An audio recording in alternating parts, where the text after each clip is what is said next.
Hey guys, welcome to another reoccurring episode on TRT the Podcast. This is going to be our Q&A. It's going to be popping up here and there. We've had some people throw in some questions and we're going to be answering them one by one. Do you, Tristan, feel that groundwork is now more accepted and more dressage riders understand the benefits? Or do you feel there's still a long way to go? Yeah, I mean, there's always a long way to go. I mean, there's not 10 lifetimes is not enough to progress to a level that we really understand anything really deep about life, ourselves, and of course our horses. But I remember a time when I first came to Europe, and of course I come from Australia being a different culture, a different background. We don't have a riding education. We don't learn a technical aspect of riding. We have using horses. And often the one off the track, or, we get a horse that ends up with us and we make good use of it because we don't turn around and there's a breeder on the corner that's breeding purpose-bred dressage horses or jumping horses and he has a whole field of them. So this is, I think, why we have very talented jumping, eventing riders and good horsemanship. And because of using horses, working with cattle and on the farm and the sort of historical thing that comes with horses in Australia. But it's, because we don't have that sort of aspect in Europe of learning to be on a riding horse, go to the riding school, learning a technical aspect of riding. You go there and you learn what to do to get the horse to do what you want. You put the leg on to get him to trot. You have to learn to sit straight. You're learning a technical aspect of riding. And because of those two things, you come at it from a different perspective. In Europe, you're straight away sort of drawn into looking at accolades and goals, and especially now, the young kids go to a riding school, they get hooked, the parents have to buy a pony, they start to have to buy the expensive stuff, the boots, the cap, the father feels that he's now a pony dad and he's drawn in, and the only joy he can get is maybe if he's got the funds, he can buy a big horse truck and be proud of that and something to polish. And maybe also enjoy a bit the sport along the way, but it's very much drawn into sort of going in the direction of accolades in sport. Kids want to get on the team, they want to go to the Europeans, and that's sort of the direction, and it's all about riding, of course. And the horsemanship culture in Australia and using horses is, you're teaching the horses and you're getting off the horses to go through a gate and you're leading them and they have to lead to go over the bridge, and they have to, that sort of culture is already there from the beginning. And coming to Europe, of course, having that background and those skills, and early on from my grandfather telling stories about buying horses from the gypsies in the UK, and sitting in the field and the whole day and waiting till the horse comes to him, and the horse put his head in his lap and he's padding and putting the halter on, and as a young boy feeling that my grandfather stood there the whole day and then he finally caught the horse. And Granddad was very good at not letting the truth get in the way of a good story, which all my aunties and relatives will say. But it installed something in me that sort of said there was an importance in being able to listen, and there was something special about being able to talk in a way to the horses. And so that was sort of installed in me as a young age, and then that drew me towards, that presented me with horsemen and different people that could do something good with horses. And I wanted to absorb something useful from anybody and anyone that could do something good with horses that was not discipline based. So that led me to, circus guys, horsemanship guys. We have, great horsemanship guys in Australia. We have, the cattle disciplines, cutting horses, reining, stock horses. And so you're exposed to a lot more different horse sports in that way that derives from a using horse.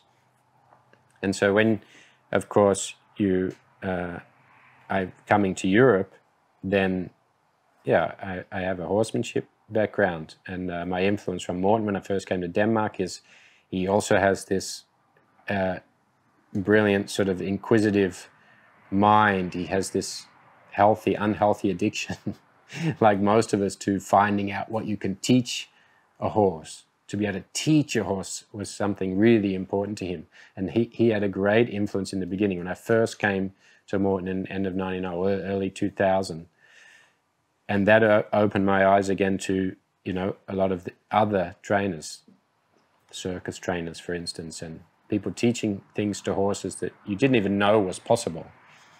So then coming to Europe with that and wanting to be a good horseman first, wanting to understand the horse and be able to teach the horse something and understand what that process was and what the learning theory was to be able to communicate with the horse. And then coming into the sport, you know, I was really all the time looking at how I can build a bridge between horsemanship and sport, because I knew, or to my knowledge, before internet was also huge, you're not exposed to a lot of guys. You know, back in Australia, I would finally got internet just before I left Australia, and I would load a YouTube video and I could go and ride 5 horses while it was buffering and come back and watch 30 seconds of some, you know, some guy in the US giving a clinic or working a horse.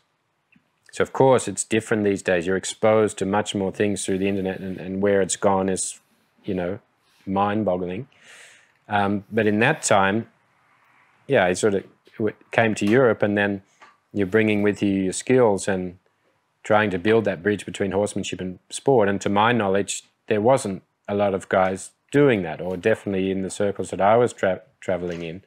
And, you know, you go and you start Groundwork and nobody had a clue what you were doing. You know, when we first started touching horses with a stick with a bag on the end, they thought you were nuts. You know, going and giving clinics and covering horses in plastic, laying horses down on plastic, cracking stock whips. You know, we did it, Will and I, Will Rogers, we did a clinic in Herning in Denmark at the Stallion Show. We did a fire act, and we were riding dressage horses with chainsaws, you know, purely for the wow factor, but to also sort of break the ice between this is how a horse learns, this is what is going to give him the feeling of comfort, this is the extra thing that the horses can learn to really grow and progress in the dressage sport, because we were surrounded by people who were only focusing on the technical aspect, riding the exercises every day, and we were seeing horses blow up and finding it more and more difficult to manage the environments they were being put into. So we were thinking, this is the link. We have to really, you know, teach people this, that people, you know, the horses need to learn. It doesn't matter. You can practice and get 10 for the piaffe. And if you go there and he's scared of the pot plant, your 10 turns into a 2, you know. So from the beginning, we felt, you know, we were passionate about this is the thing that, you know, this is the key. This is the source to the secret to horses, which of course there isn't one, but that was sort of our drive at that time. And then we would go and, yeah, I was going to international shows with my wife, Katja, now all going to all the big international shows. She was on the team, and I would walk into the main arena and I would go to do a familiarization, and everybody was riding, doing extended trots and looking like riding the Grand Prix twice through. And I was going in the halter, and in the beginning it wasn't allowed. You know, stewards would stop me and say, no, you can't either not at all come in, or you had to have a bridle on, because, you know, you've got control when you had a bit in the mouth. Or it was to stop people putting a halter on and walking in that didn't obviously have control. But there was some regulation on that. And then I started to get clinics and demos maybe in the warm-up paddock. You know, for instance, in the Brabant, I was giving clinics in the paddock, which is like the 10-minute box before going in to the main arena.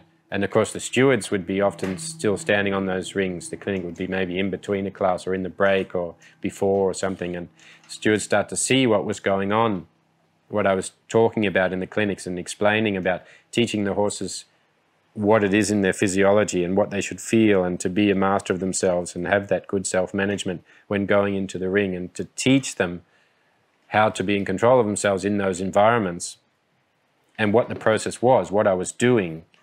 There was many situations where I'd go to the competitions, international dressage shows, and I'd see corner of the eye someone would go up and talk to the steward, and the steward would come over and goes, "Please, can you stop what you're doing?" And I was thinking, well, if you can tell me what I'm doing, then I will stop doing it. And of course, there wasn't anything in the rules to say that I was not allowed to do that. But because it was foreign and different, people start to be suspicious and not want to see it, or because it's different, we shouldn't do it. We should do what everyone else does. And so it was weird. And over time, stewards would see me come in and then sort of go, "Oh, okay, Tristan, come, just give me the sign that I would go in." And then eventually I was doing the full preparation in a halter. I would walk on the outside, and I was always conscious of the other riders, and that there was possibility that even me walking a horse in hand would create their horses in the familiarization to be tense. So I was always aware of how I was affecting other riders because I was maybe doing something different and weird. A lot of the riders or grooms used to joke. Alan Davies from Charlotte would always say, "Oh, here he is." He still says it to this day. "Oh, you're here doing your voodoo again." So the perspective of what I was doing was weird. And of course, Alan has got a great deal of horsemanship, and Carl and Charlotte, of course, as well.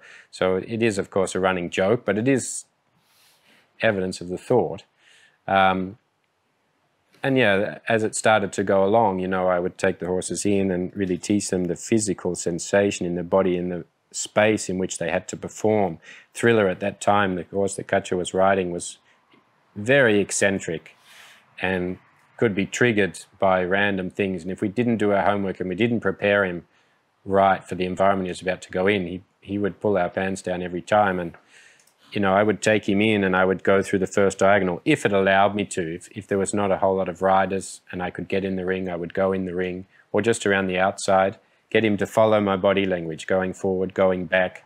I would turn him onto the first diagonal, get him to lower the heart rate, to breathe out, to look at the line and feel the sense of how his body felt and that he was in control in this space, in the vision, in the sight of what he was about to see on his first diagonal in the Grand Prix.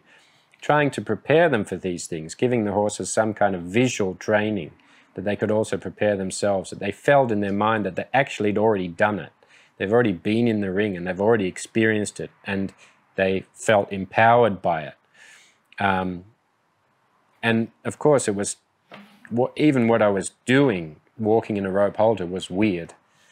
And of course, things grow and progress, and then there's, now social media and everybody sees things and everybody gets a different influx of ideas. And there's then more and more people started to come and be leading their horses into the arena with the fluffy halter on and standing and letting the horse stare at the judges' box, even though sometimes they would stare until they would get nervous and then think, "Oh shit, we better take him away from there." But it was to be tried. It was now open the door to make it a possibility to try these things. And maybe it's good to get your horse used to something, give him time to look. And people were trying things to get their horses to be more comfortable. And I don't know, it's like anything. And I think people have to have the horses and the situation and the circumstance that pushes them to look for different ways of doing things. And, some people, especially in the dressage sport, are so much on this fast track of being successful, getting the next good horse, being in the sport. And what are the elements to be good in the sport? You have to have a good horse. You have to have good sponsors to be able to fund the continuation of having good horses. And, if that horse is not going to cut it, if you're trying to get into the top 5, 10, 3 in the world, you've got to have a horse with a certain list of talents, and he has to have the right disposition, to be performing in the right way. And of course, they try to avoid horses that are going to give undesired behaviors and things we don't want, or is going to stop the fast track of being on the scene and being competitive at a top international sport. But so I think it's still, avenues where it takes that horse. And quite often people have an idea, in what they want to do with the horse, and they buy with this idea and this vision and this ambition, and then the horse is a little bit difficult, or it doesn't go in that way, and they think it's a total disaster, you know, that it's not following the idea of what we wanted. But for my feeling, that is the gift. You know, if they are lucky enough to have a horse that challenges them, pushes them outside of their norm into a space of real growth and knowledge and development and awareness of yourself. What don't I know? What do I need to learn to be able to help this horse to be better? How do I turn this around, this situation, so we can start to do the things we plan to do, follow the ambition? You know, that is the real gift, if you are lucky enough to have a horse like that. And those that are sort of willing to stick with it or have no choice to stick with it, they start to look somewhere else. They often come to starting from the beginning, the groundwork, understanding, looking at their horses. Who is my horse? What is he thinking? What are the skills he doesn't have? What are causing the undesired behaviors? So then I think a majority of people are coming to the groundwork and different ideas. And of course, not everything relies in the groundwork. There's just where I feel the communication and the conversation, the connection, relationship starts the best for me. So I think, yeah, the best thing is that, you know, the internet, you know, and especially in our sport, there's a lot of bad things that go on the internet, and people criticize a lot of people, and maybe they're not in a position to do it, but it's definitely in some ways made some positive change in our sport, that people have to self-reflect and go, what are we actually doing here? You know, check your moral boundaries and your ethical standards, and what are we actually doing here? And I think the sport has changed a lot because of that. Although there's a lot of personal damage that can be done along the way, in general, you know, there's a lot of people changing and looking for new ideas. But yeah, like I said in the beginning, it still can take 10 lifetimes to sort of, for people to have enough time to grow and learn and develop and progress and get good enough that we're worthy of continuing to have horses in our lives.